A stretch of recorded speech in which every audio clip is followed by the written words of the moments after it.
Olá, Elivaldo, bom dia para você, tudo bem? Tudo bem, Nádia, bom dia a você que nos acompanha.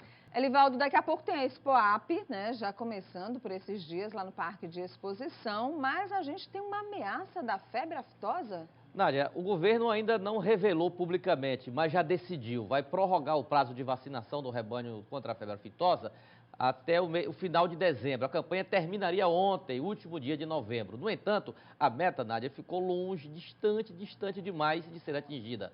Pouco mais de 10% dos animais foram vacinados, por dois motivos: a seca, que maltrata o rebanho, que está prejudicando bastante o Estado, e uma greve de técnicos da ADAP. Também um problema gravíssimo. Por quê? Porque a chegada de animais de outros estados para o Parque de Exposições, que começa já a partir de hoje, está ameaçada, porque esses técnicos precisam é necessário a participação deles, porque eles são credenciados a emitir os documentos necessários ao ingresso desses animais no estado do Piauí e no Parque de Exposições. Hoje, o presidente da APCZ, que é a Associação Piauiense de Criadores de Zebu, a entidade que organiza a Expoap, vai se reunir, o deputado João Madison, vai se reunir com a direção da ADAP, que é a Agência de Defesa Agropecuária, para tratar do assunto, principalmente relacionada à parte técnica. Preparar uma equipe para não comprometer a presença de animais do Piauí e de outros estados durante a Expoap, que já começa no próximo domingo.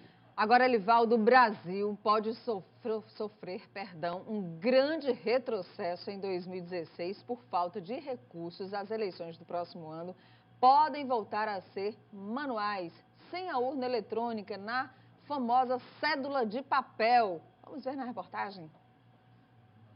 Uma das mais importantes conquistas da democracia brasileira está ameaçada. A urna eletrônica, que garante segurança e rapidez na apuração dos votos, pode não ser utilizada nas próximas eleições. O Brasil pode voltar a usar urnas de lona e votação em papel já no ano que vem. A possibilidade foi levantada depois que o Supremo Tribunal Federal, em um documento assinado pelos presidentes de órgãos do Judiciário, levantou a questão baseada na suposta intenção do governo federal de cortar gastos no orçamento de 2016. O risco existe se o corte realmente for esse e o Tribunal Superior Eleitoral perceber que este é o caminho e que realmente vai ficar impossibilitado as eleições, realmente o risco existe. O presidente do Supremo Tribunal Federal diz no artigo 1º que ficam indisponíveis para empenho e movimentação financeira os valores consignados aos órgãos do Poder Judiciário da União e que o contingenciamento imposto à Justiça Eleitoral vai inviabilizar as eleições de 2016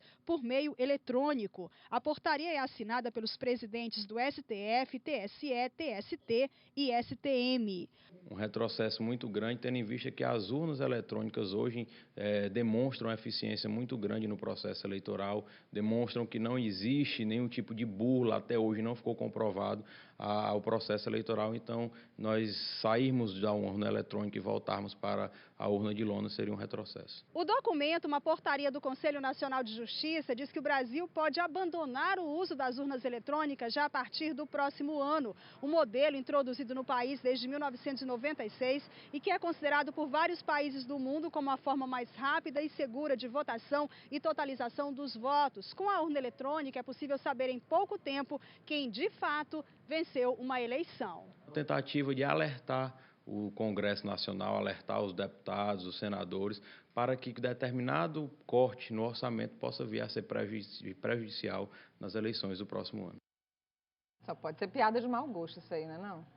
Um retrocesso imenso e não se admite. Quer dizer, o descontrole financeiro do governo federal acaba terminar prejudicando um avanço tecnológico e com repercussão direta na consolidação democrática do país. É um absurdo. Um processo tão, como você disse, consolidado, tão bem visto, exportado, o modelo eletrônico de votação do país, exportado para outros países, confiável.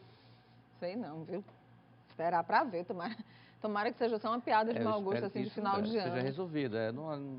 Nem passa por nem cogita, nossos planos voltar a essa situação aí. 3 dias de apuração, possibilidade de fraude. Sem falar do risco de fraude, é um pleito com a lisura comprometida, não tem dúvida. Bom, por falar nisso, 2016, ano de eleições municipais e muita movimentação. Ontem eu vi você cobrindo que nós falamos, inclusive ontem aqui de manhã no Notícia da Manhã, que o PT ia se reunir. E na reunião de ontem da executiva do PT, pelo menos 3 nomes já estavam sendo cogitados como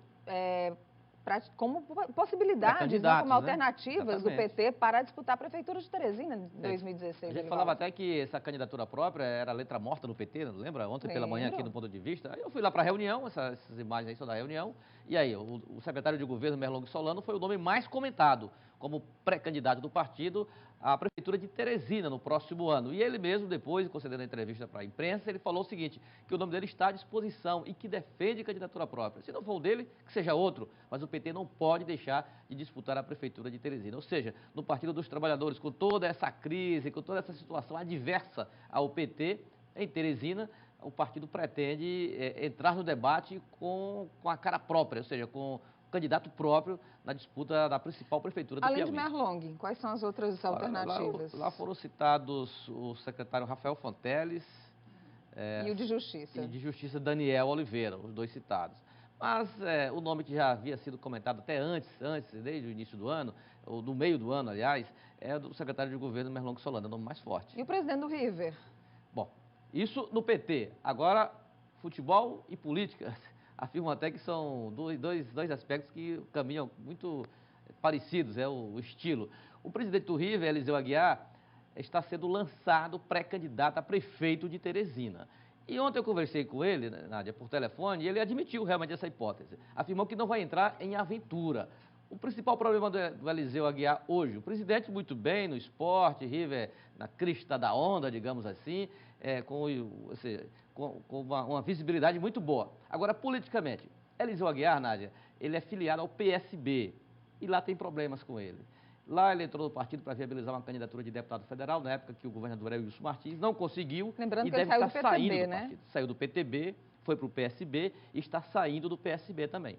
Vai procurar uma outra legenda. Foi convidado pelo PP, mas o PP já está comprometido com a reeleição do prefeito Firmino Filho. Lá ele não teria espaço. E outros partidos da mesma forma.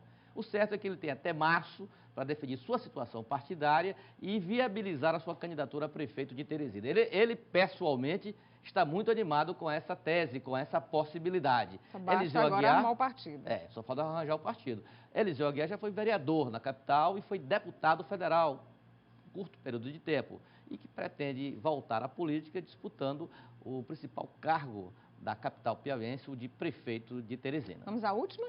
Nádia, tem se comentado bastante a presença do PMDB na equipe do prefeito Firmino Filho a partir de janeiro. Se essa ideia vingar, o nome do PMDB poderá ser do deputado Pablo Santos, deputado estadual. Médico, a área seria a da saúde.